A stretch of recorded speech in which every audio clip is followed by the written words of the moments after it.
Hello दोस्तों, स्वागत है आप सबका गुम है किसी के प्यार में। दोस्तों, गुम है किसी के प्यार में का वो मंजर आप सबके सामने आ चुका है।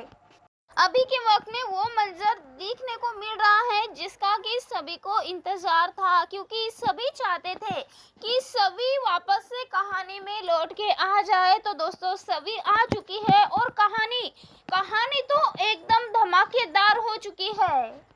और यहाँ पे बात की जाए दोस्तों, तो सिर्फ और सिर्फ उम्मीदों पे दुनिया टिकी है और उम्मीदों पे ही सीरियल गुम है किसी के प्यार में भी टिकी है। क्योंकि दोस्तों, हम सबको पता ही है यहाँ पे इस सीरियल की टीआरपी इतनी ज़्यादा गिर चुकी थी कि भाविका शर्मा यानी कि हमारी अपनी सभी के आने से भी कुछ ज़्यादा प्रभाव पड़ा नहीं है, यानी कि कुछ ज़्यादा नया हुआ नहीं है इस कहानी में। जिस तरीके से कहानी में सभी की एंट्री हुई है ना, तो ये तो काफ़ी ज़्यादा इंटरेस्टिंग था, क्योंकि काफ़ी व्यूअर्स इस कहानी से जुड़ चुके हैं। हॉटस्टार पे भी काफ़ी ज़्यादा इस कहानी को देखा जा रहा है।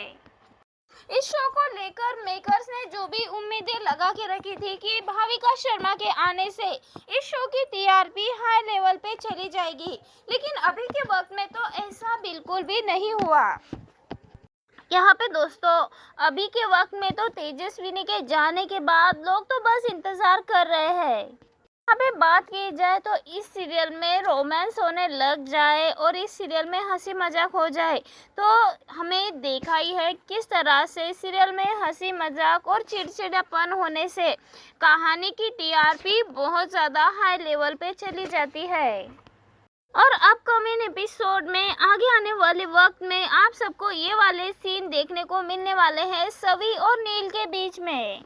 यहाँ पर सवी अपने वर्दी के बिना ही इस इन्वेस्टिगेशन में लग चुकी है ताकि कानून का किसी भी बात से उल्लंघन ना हो सके। अब यहाँ पे पुलिस इंस्पेक्टर को पता लग जाता है कि सभी इस तरीके की इन्वेस्टिगेशन कर रही है, तो यहाँ पे सभी के पास तो सीधा सीधा जवाब है कि वो अपने पति के गुनहगारों को ढूंढ रही है। अब यहाँ पे आम आदमी के तौर पे सभी इन्वेस्टिगेशन कर रही है, ऐसे में नील से पंगा लेना भारी पड़ता हुआ नजर आने वाला है सभी को, क्योंकि यहाँ पे नील भी कम नहीं है, क्योंकि वो भी एक डॉक्टर नील प्रधान है।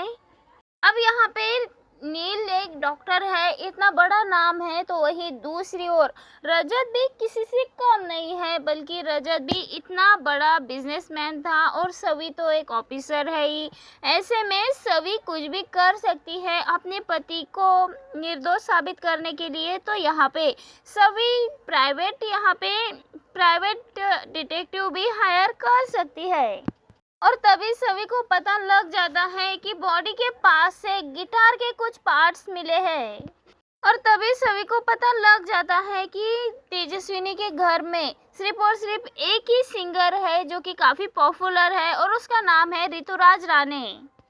अब यहाँ पे सभी ने तो सोच लिया है, अगर ऋतुराज से सवाल जवाब करना है, उसे सच्चाई पता लगानी है, तो यहाँ पे प्रधान हाउस में तो उसे जाना ही होगा।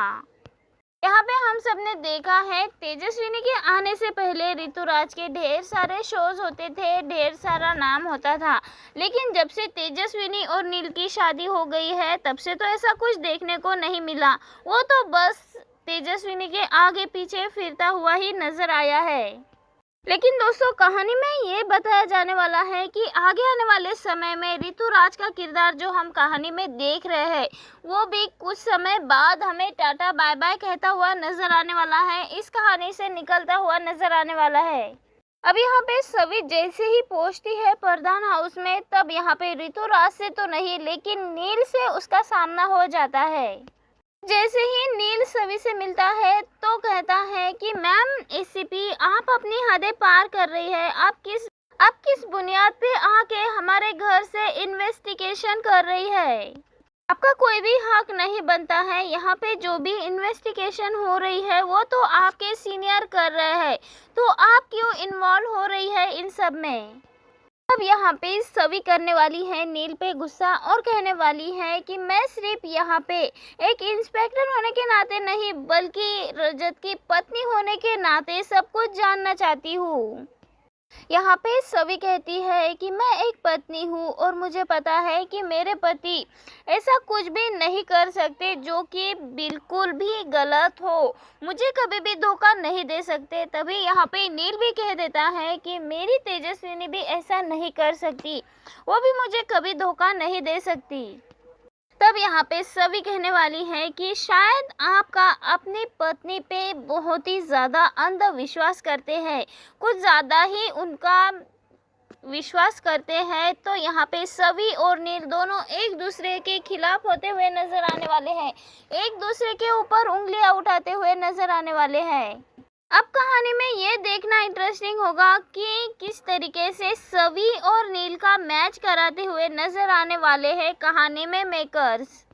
अब यहाँ पे हम सब ने देखा ही है, सोशल मीडिया पे सवी को काफ़ी ज़्यादा ट्रोल किया गया था। कोई उसे बूढ़ी बोल रहा था, कोई गलत बोल रहा था, तो कोई उसे कह रहा था कि वो तीन चार लोगों से शादी करती है और उसका कैरेक्टर ठीक नहीं है। ऐसे में अब दोस्तों ये तो बहुत ज़्यादा गलत है, क्योंकि सवी और रजत तो इस कहानी की जान थे और उनकी बेटी सवी इस कहानी की शान थी। और ऐसे में सभी लोग चाहते थे कि सवी इस कहानी में लौट के आ जाए, और जब वो लौट के आ चुकी है तो काफ़ी व्यूअर्स उन्हें ट्रोल कर रहे हैं, उन्हें बुरा भला बोल रहे हैं। तो दोस्तों ऐसा तो नहीं होना चाहिए, क्योंकि अगर हम सभी की कहानी को यानी कि सभी भाविका शर्मा को हम कुछ गलत बोलते हैं तो हम सरासर अपने जो इतने सालों से हम सीरियल देखते हैं, सीरियल से प्यार करते हैं, तो उन सबको गलत साबित कर रहे हैं। तो दोस्तों ऐसा तो बिल्कुल भी मत कीजिए, और अभी के वक्त में भी सभी को वही प्यार दीजिए जो कि पहले दिया करते थे। तो दोस्तों अभी के वक्त में सोशल मीडिया पे ये भी कहा जा रहा है कि सवी के लिए ईशान की एंट्री होने वाली है। तो दोस्तों क्या आप सवी और ईशान की जोड़ी को एक बार फिर से कहानी में देखना चाहते हैं, या फिर देखना चाहते हैं नील और सवी की जोड़ी को? आपको क्या लगता है, आप किसे ज़्यादा लाइक करते हैं? कमेंट में ज़रूर बताएं।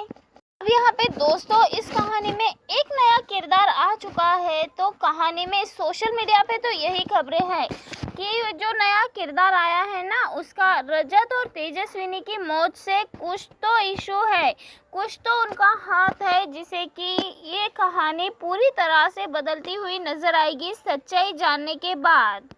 अब यहाँ पे बात की जाए जिस किरदार की एंट्री हो चुकी है ना कहानी में, वो किरदार शायद रजत और तेजस्विनी का कातिल हो सकता है, क्योंकि वो काफ़ी ज़्यादा पावरफुल है, वो रजत का पार्टनर भी है और रजत को बिजनेस से हटाने के लिए वो ऐसा कर सकता है।